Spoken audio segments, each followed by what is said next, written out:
Hey guys, so the past couple of weeks I've been restoring this bandsaw that I picked up at an auction. It was originally really rusty, needed a lot of help. I got it up and going again, but today I'm going to do something a little special for it.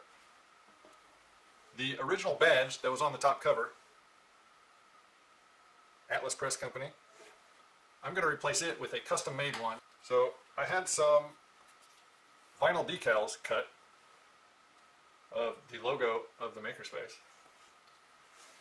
And I've got an old license plate with a good size flat spot here. So I'm going to attach this to here.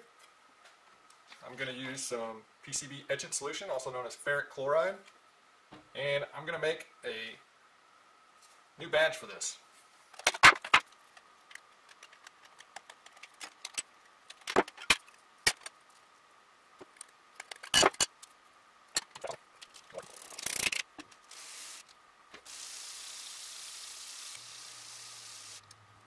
But I got a little smoother finish on there.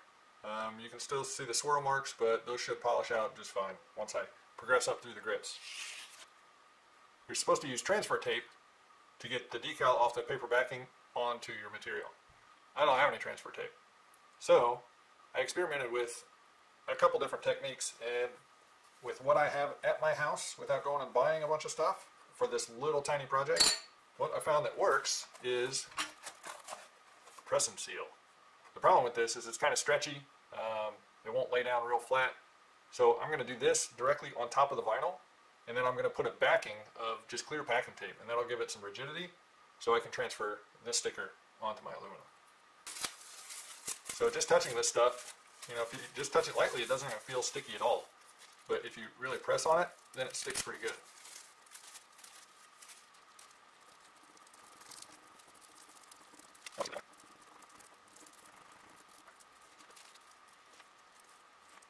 Get some packing tape.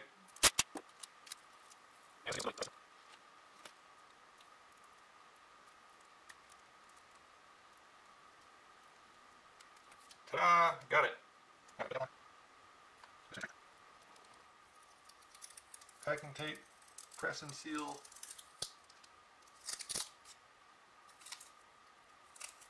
I just want to keep these outer edges from getting etched. That way I can, if I want to make that outside rim a little bigger when I cut it to size, I can. I've seen people use all kinds of stuff for this.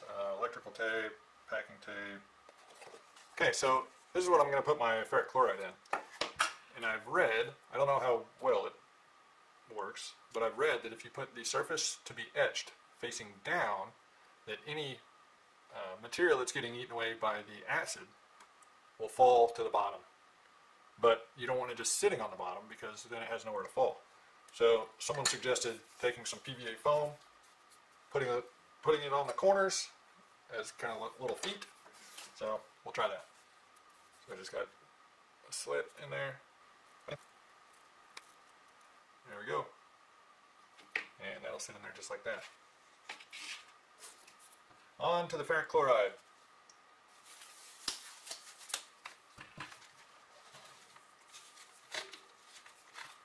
Oh, this stuff's so gross.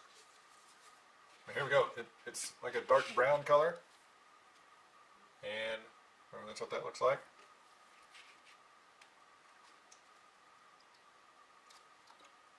Oh, it floats.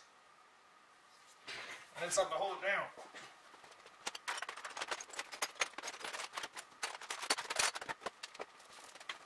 Some random steel part. There we go.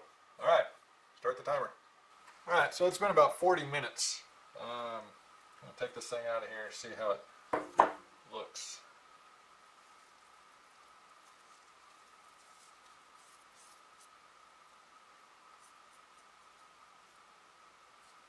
So there's some definite scale buildup. Yeah, I think that's what it is. I think it just needs to be kind of scrubbed away, and then all will be good. So I'm going to go ahead and take this out. Place. What we're going to try. I got just a bowl full of water here. Yeah, just got a nylon bristle brush.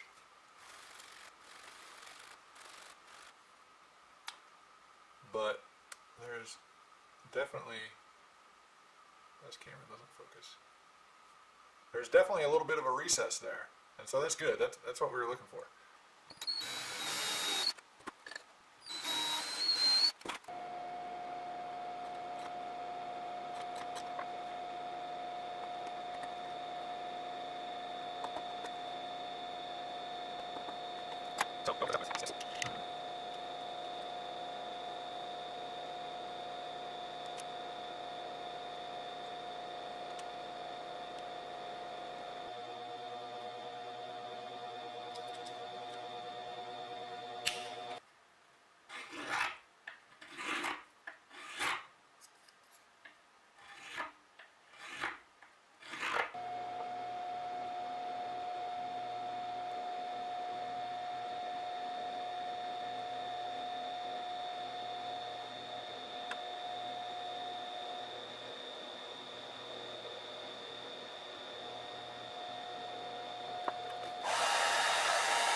Alright, so I've got about 3 coats of paint on it.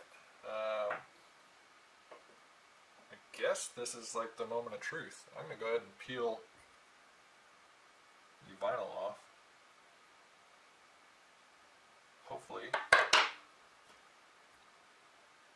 I don't pull all the paint with it.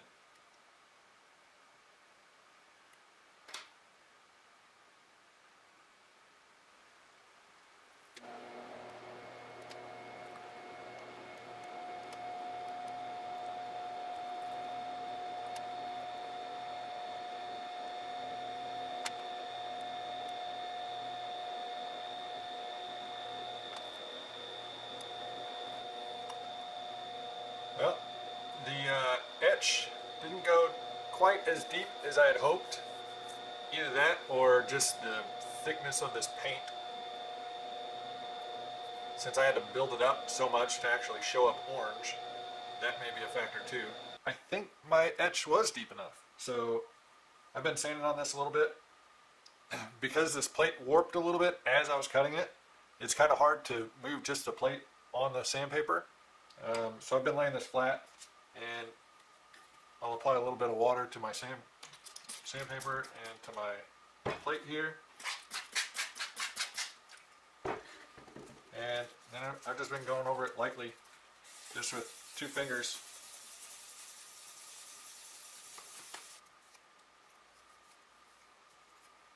I think I'm good with that. I dig it. Alright, so memento of truth. Aha! They line up. So these little rivets, they just push straight in.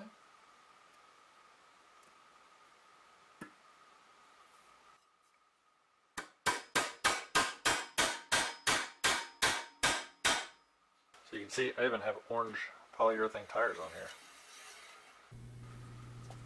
Hey guys, if you like this video, be sure to give me a thumbs up and hit that subscribe button so you don't miss any of my upcoming content. If you have any questions or comments or suggestions, be sure to leave them down below. I'd love to hear what you guys think about this. I've been wanting to do a project like this using this etching method for a long time, and I figured this was the perfect opportunity. So again, thanks for watching, and I'll see you next time.